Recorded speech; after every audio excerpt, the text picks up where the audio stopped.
अगर आप फिजिक्स पढ़ रहे हो लेकिन फिर भी कॉन्फिडेंस नहीं आ रहा और लग रहा है इतना पढ़ लिया फिर भी मार्क्स नहीं आ रहे, तो प्रॉब्लम आपकी मेहनत की नहीं, आपकी स्ट्रेटेजी की है। तो अगर आप जेई और नीट देने वाले हो, जो कि अभी होने वाली है 2026 में, तो ये आज का वीडियो आपके लिए है। आपके नेक्स्ट 30 डेज आपका क्या परफॉर्मेंस होगा वो डिसाइड करेगा। Hello students, welcome to digital Pathshala channel. मैं हूं आपका सुमानी सर बच्चों, और मैं आप लोगों के लिए लेके आया हूं 30 डे फिजिक्स रिवीजन प्लान। बेटा, जिन लोगों ने सीबीएसई में भरोसा किया है, जिन लोगों ने प्रॉपर उस प्लेलिस्ट को देखा है और जिन लोगों ने इस साल सीबीएसई का पेपर लिखा है, वो जानते हैं कि मैंने जो स्ट्रेटेजी बताई थी और जो जो चीजें बोली थी वो कितनी आई है। मैं प्रूफ देने नहीं बैठा हूं बेटा, ट्रस्ट बनाया था, ट्रस्ट आपको करना होगा, ठीक है, और यही ट्रस्ट पे मैं आपको आगे लेके जाऊंगा, ठीक है। अब यहां पर से ध्यान से देखो, ये वीडियो में मैं आपको फिजिक्स नहीं पढ़ाने वाला हूं, ये मैं बताने वाला हूं कि फिजिक्स पढ़ना कैसे। समझ पा रहे हो? पढ़ना और पढ़ना कैसे है, बहुत अंतर होता है बेटा। आप क्या होता है, आप सोचते हो कि मुझे ये चैप्टर आता है, मैं रैंडमली उठा लेता हूं, वी कैन सॉल्व, और हमें लगता है कि हमारा हो गया। नहीं बेटा, कभी भी कोई भी चैप्टर को छोड़ के नहीं जा सकते। अरे जेई वाले, अभी पहले सेशन के बारे में ही बात कर लेते हैं। मान लो तुमने चीजें छोड़ के गए और तुम्हारे इसमें जो तुमने पढ़ के गए वो आया ही नहीं। भाई जेई में तो 10 पेपर होते ना, आया नहीं आया समझ में? तो ऐसी गलती बिल्कुल नहीं करना है। समझ में आया बेटा? सबसे बड़ी गलती जो एस्पिरेंट्स करते हैं वो ये है कि वो ये बोल देते हैं ये चैप्टर तो मेरे को याद है, और वो उसको छोड़ देते हैं, ठीक है, या फिर प्रॉपरली उसको रिवाइज नहीं करते। कुछ चैप्टर्स स्ट्रॉन्ग, कुछ बिल्कुल वीक, ऐसा भी नहीं करना है। भाई स्ट्रॉन्ग वाले तो स्ट्रॉन्ग रखने ही है, पर वीक वालों पर भी काम करना है। तो बेटा, आज से जब भी तुम ये वीडियो देख रहे हो, तब से अपने दिन को और बढ़ाते जाओ, स्टार्ट करते जाओ। आज भी अभी 30 डेज नहीं बचे, ज्यादा बचे, ऑब्वियस सी बात है, बट आज मैं ये लेके क्यों आया हूं, ताकि आज आप तक ये पहुंच जाए, ताकि आप सही समय पर समझ जाओ। समझ में आया बेटा? तो स्टार्ट करते हैं आज का ये जो मैं आपको ज्ञान बताने वाला हूं। बेटा, ये मैं आपको ज्ञान या फिर पढ़ा नहीं रहा हूं, ये मैं आपको गाइड कर रहा हूं, ठीक है। एज अ बिग ब्रदर समझ लो, एज अ मेंटोर समझ लो, whatsoever you want to think. But बेटा, ये जो आज मैं समझाऊंगा ये तुमको तुम्हारे जीवन भर याद रहेगा। समझ में आया? तो स्टार्ट करते हैं day 1 to 10, that is core and high weightage topic. 11th के टॉपिक्स को मैंने पहली प्रायोरिटी पे क्यों रखा है बेटा, आप यहां पर ध्यान से समझो। ये वो चीज होती है जो कि रिपीटेटेडली आती ही है। समझ में आया बेटा? यूनिट डायमेंशन एरर हार्डली आपका एक दिन लेगा ये टॉपिक, बट मार्क्स सबसे ज्यादा देके जाता है। Kinematics very easy, conceptual, concept clarity के साथ पढ़ोगे तो आपका कंप्लीट हो जाएगा, ठीक है। Day 3 laws of motion and friction, again easy है। एफबीडी को ध्यान से देखना है, कंस्ट्रेंट मोशन समझना है, और फ्रिक्शन को बेसिक से करो। Work energy power most important, क्योंकि इसके बिना तो फिजिक्स चालू ही नहीं होगा आपका ढंग से। तो ऊपर के ये जो 3 हैं ये तो आपके बेस हो जाते बेटा। बेस मतलब अगर ये आता है तो पूरा फिजिक्स आता है। समझ में आया बेटा? तो ये तो बेस है, ये तो अच्छे से करना ही करना है। समझ में आ रहा है? COM and rotational motion, again a big choice. Most of the student find it difficult. बहुत सारे बच्चों को लगता है बेटा कि रोटेशनल मोशन तो बहुत टफ है। होने दो टफ, भाई MOI कर लो ना। MOI जितना कर सकते हो, टॉर्क का फॉर्मूला कर सकते हो, रोलिंग छोड़ दो ना यार। क्यों एक चीज के पीछे लेके पूरे चैप्टर की बैंड बजाने पे लगे हुए? जस्ट थिंक अबाउट इट, ठीक है बेटा। मार्क माय वर्ड्स, जितना कर सकते हो उतना अच्छे से करो। कोई भी 1-2 टॉपिक के पीछे पूरे चैप्टर की बैंड नहीं बजानी है। Gravitation, again a very easy topic, मैं बोलूंगा डबल स्टार मार्क बेटा, double star mark. Simple question आता है, फॉर्मूला वेटेज ज्यादा होता है, आराम से करेंगे कंप्लीट हो जाएगा। After that oscillations, SHM, easy chapter. Kinetic energy का बेसिक बेसिक क्वेश्चन आया था अभी, स्प्रिंग रिलेशन आया था, स्प्रिंग ब्लॉक सिस्टम आया था, वेलोसिटी पूछी थी, अभी जेई मेन सेशन 1 में बोल रहा हूं। तो ऑसिलेशन आप लोगों के लिए बहुत ही ज्यादा स्कोरिंग टॉपिक है, जो कि आप इजीली गेन कर सकते हो। वेव्स, अगेन फॉर्मूला बेसिस बेटा, अगेन फॉर्मूला बेसिस, ठीक है।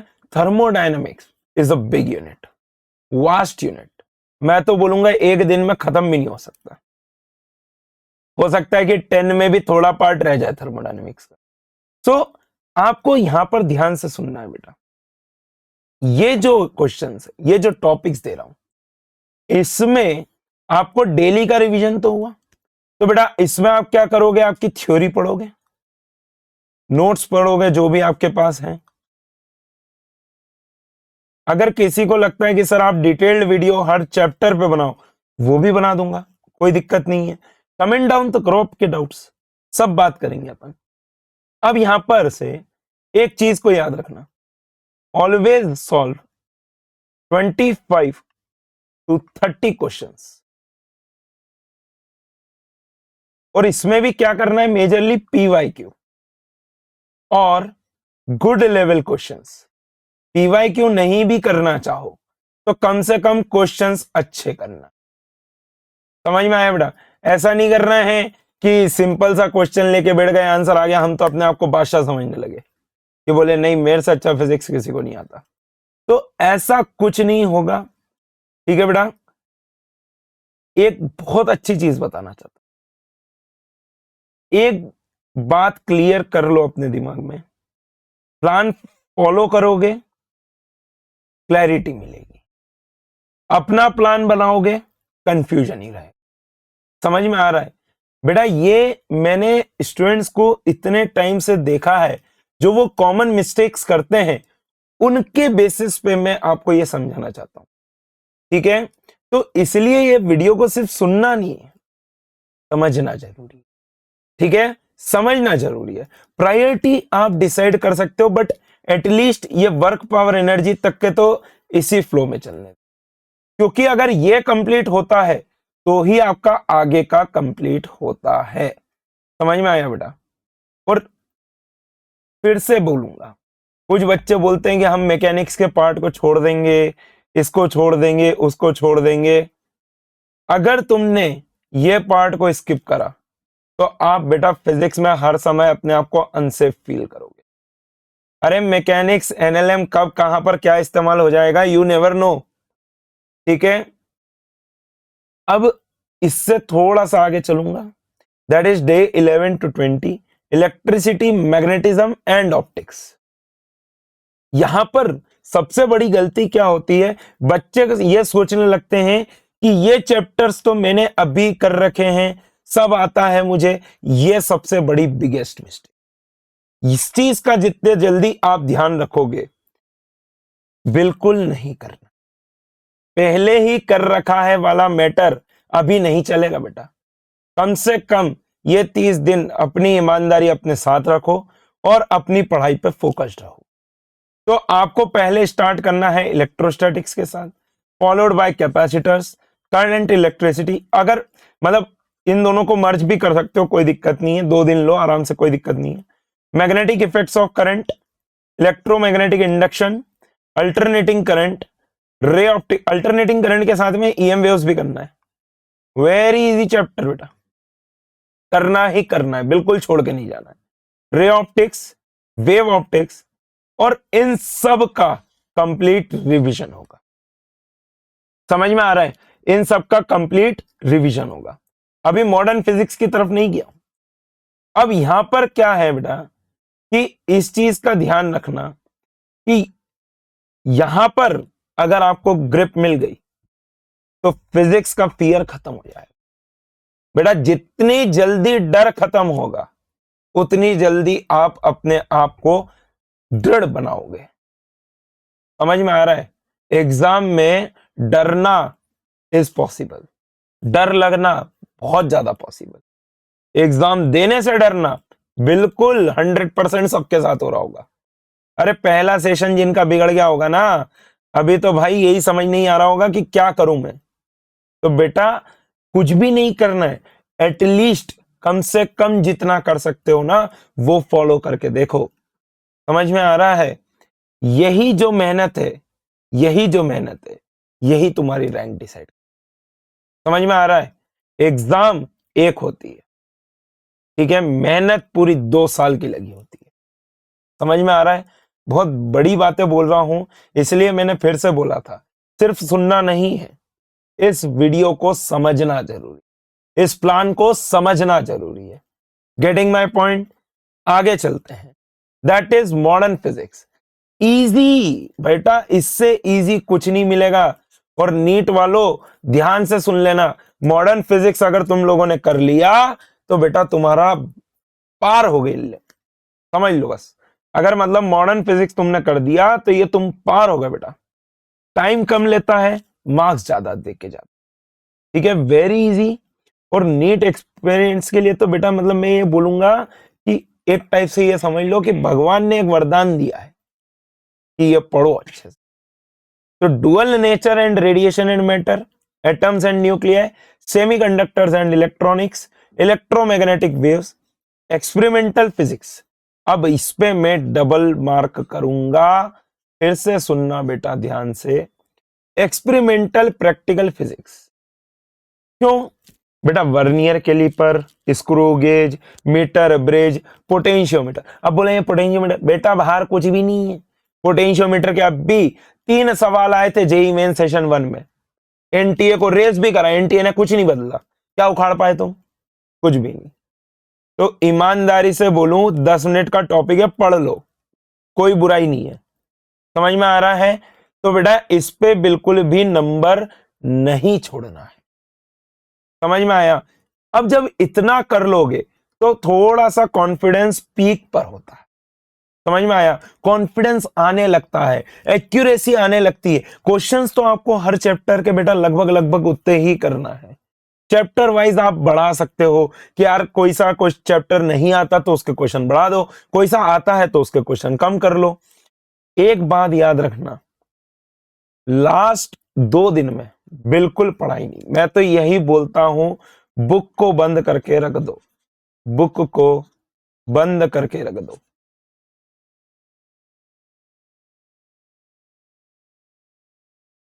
दो दिन पहले कोई लोड नहीं होना चाहिए बेटा सर पे कि क्या चल रहा है, क्या हो रहा है, कुछ भी नहीं। XYZ nothing. जितना काम रहोगे उतना अच्छा पेपर जाएगा। समझ में आता है बेटा? शांति होना चाहिए दिमाग में, ठीक है। 1000 बातें नहीं चलनी चाहिए कि ये अच्छा कर लूंगा तो ये कॉलेज मिल जाएगा, ऐसी लाइफ होगी, सॉफ्टवेयर इंजीनियर बन गया, करोड़ों का पैकेज। No, nothing. बस दिमाग में इतना होना चाहिए कि एग्जाम अच्छे से जाना है। समझ में आ रहा है बेटा? एग्जाम अच्छे से जाना चाहिए। अब देखो, ये तो हो गई फाइनल सारी चीजें। अब देखो, जो आपके कुछ दिन और बचे रहेंगे वहां पर आपको आपके वीक चैप्टर्स पे वर्क करना है, फुल लेंथ मॉक टेस्ट देना है, ठीक है। आप कहीं पे भी पढ़ रहे होंगे वहां की मॉक टेस्ट दीजिए, या फिर एनटीए की ऐप है बेटा, उसमें आपके पास फुल लेंथ मॉक टेस्ट होते हैं, वो देके देखिए, ठीक है। अब मेरी बात सुनना, ये मैंने पॉइंट क्यों बनाया? आपको जैसे जैसे आप हर क्वेश्चन सॉल्व करोगे, हो सकता है कि आपकी गलती हो, तो आपको वो गलती को नोट डाउन करना है। नोट डाउन करने का क्यों बोल रहा हूं कि कभी भी नोट डाउन करे बिना अगर आप आगे बढ़ गए ना तो आप सेम गलती वापस से रिपीट कर दो। नोट डाउन करो और मेक श्योर कि अगली बार मेरे से ये गलती कभी नहीं होगी। समझ में आ रहा है बेटा बात? बहुत ही अच्छी चीज बता रहा हूं। हर समय जो तुम्हारा गलत सॉल्यूशन है ना उसको स्टार मार्क करके लिखना। जो भी गलत सॉल्यूशन हो उसको स्टार मार्क करके लिखना। क्यों? क्योंकि ये गलत सॉल्यूशन ही तुमको बताएगा बेटा कि तुम गलत रास्ते पे चल रहे हो, सही रास्ता दूसरा है। समझ में आ रहा है? ऐसी गलतियां बिल्कुल नहीं करना है दोबारा। समझ में आया? क्योंकि ये मौका नहीं मिलेगा दोबारा। गेटिंग माय पॉइंट बेटा? अब एक अच्छी चीज बता रहा हूं, फॉलो डे वाइज स्ट्रिक्टली। ये प्लान को अगर आप स्ट्रिक्टली फॉलो करोगे तो ऑब्वियस सी बात है आपका रिवीजन पूरा बनेगा। ठीक है? Revise only priority chapters. Priority chapters मतलब कि मेरे हिसाब से तो सारे ही होते हैं, बट हो सकता है कि हर बच्चा सेम स्केल पे ना हो। ठीक है बेटा? मैं सबके लिए कॉमन बातें कर रहा हूं, बट हो सकता है कि आप अपने आप को कहीं और फील करो। बट इफ यू वांट, आप मेरे को बेटा कमेंट कर दो, मैं आपके लिए भी आपके हिसाब से पर्सनल प्लान बताऊंगा। आप बोलोगे लाइव सेशन ले लूंगा, ठीक है, मेरे को कोई समस्या नहीं है। ऑलवेज सॉल्व 20 to 25 क्वेश्चंस पर चैप्टर, जैसा कि मैंने आपको बोला। मेरा नोटबुक निकालना है और रैंडम रिवीजन को खत्म करना। ठीक है बेटा? और रैंडम रिवीजन कभी नहीं उठाना। ठीक है? कि बोले चलते फिरते ये चैप्टर खत्म, अरे तुम खत्म हो जाओगे, चैप्टर खत्म नहीं होगा। समझ में आ रही है बात? तो रैंडम रिवीजन्स को अवॉइड करो, एक प्रॉपर प्लान को फॉलो करो। ठीक है? अब हो सकता है कि कुछ बच्चों को दिक्कत आ रही है, तो बेटा एक बात ध्यान से सुनना। 12th के लिए पूरी प्लेलिस्ट रेडी है, जो कि सीबीएसई के लिए बनाई थी, बट वो उसमें सारे कंसेप्चुअल चीजें है। समझ में आ रहा है? सारी कंसेप्चुअल चीजें हैं, सारे कंसेप्ट को वो कवर करती है। ज्यादा नहीं है, हार्डली 25 घंटे की है, 25 आवर्स। अगर तुम जेई का रिवीजन कर रहे हो तो तुम इतना समय उस चीज पे दे सकते हो। अगर वो देख लिया तो 12th physics will be like butter, will be like butter. अरे मक्खन की तरह बहेगा रे भाई। समझ में आ रहा है नहीं आ रहा है? खून में फिजिक्स दौड़ाएंगे अपन, खून में फिजिक्स। समझ में आ रही है बात? तो इसी के साथ अब एक फाइनल चीज बताना चाहूंगा कि बेटा 20 से 25 क्वेश्चन की आपको वीडियो मिलने वाली है। क्या है ये? आप लोगों के लिए मैं एक्सक्लूसिव क्या बना के लेके आने वाला हूं। जैसा कि मैंने प्लान बनाया है उसके अकॉर्डिंग आपको हर चैप्टर के इंपॉर्टेंट क्वेश्चंस, जिसमें कि सारे बेसिक्स कवर होंगे, ठीक है, सारी लिंक रहेगी। मैं आपको साथ ही साथ थोड़ा थोड़ा सा पोर्शन ऑफ थ्योरी भी बताऊंगा कि कैसे आप इसको कैसे कैसे कनेक्ट कर सकते हो। तो ऐसी आपको वीडियो चैप्टर वाइज मिलने वाली है बेटा। और मतलब अगर इसको कर डाला तो जैसा कि मैं हर समय बोलता हूं कि इसको कर डाला तो लाइव झिंगा लाला। समझ में आया नहीं आया? ये करना जरूरी है, जरूरी रिवीजन के साथ में है। इसलिए मैं कह रहा हूं रिवीजन करो, वीडियो आपको मिलेगी। अरे क्वेश्चन को खुद ट्राई करके देखो, पॉज में नहीं हो रहा है सॉल्यूशन देखो, कोई दिक्कत नहीं है। तो इसमें हम कैसे कवर करेंगे बेटा? बेसिक क्वेश्चन से चालू करेंगे, मॉडरेट लेवल, हाई लेवल, सारे लेवल को कवर करूंगा। एडवांस लेवल को कवर अभी नहीं करूंगा, प्रेजेंटली मैं आपको पहले ही बता दूं, because right now I am targeting to the students those who are afraid. But ऐसा नहीं है बेटा जो एडवांस के बच्चे हैं वो इसको देखे ही ना। बेटा बेसिक को कवर करने वाला हूं, और एडवांस में सबसे ज्यादा जरूरत होती है बेसिक्स की। अगर बेसिक्स सही होंगे तो आप एडवांस का पेपर भी हंसते खेलते दे पाओगे। समझ में आया? एग्जाम ओरिएंटेड डिस्कशंस करूंगा, अलाइनमेंट होगा प्लान का कंप्लीटली जो मैंने अभी बताया उसके अकॉर्डिंग। ठीक है? तो अगर आप लोग अपनी एग्जाम में कुछ अच्छा करना चाहते हो तो कनेक्टेड रहिए डिजिटल पाठशाला चैनल के साथ। मैं हूं आपका सोमानी सर बच्चों। Please like, share and subscribe with your friends. और फिर कह रहा हूं मैं, अगर ये प्लान कर लोगे तो हो सकता है कि जो अभी आपका 70 परसेंटाइल पे अटका होगा फिजिक्स में, तो वो 95 प्लस परसेंटाइल पे जाएगा। समझ में आ रहा है बेटा? अगर आप इसको डेली बेसिस पे करोगे तो आपको फायदा मिल के रहेगा। तो ऑल द बेस्ट, मिलते हैं सारे वीडियोस के साथ। Thank you.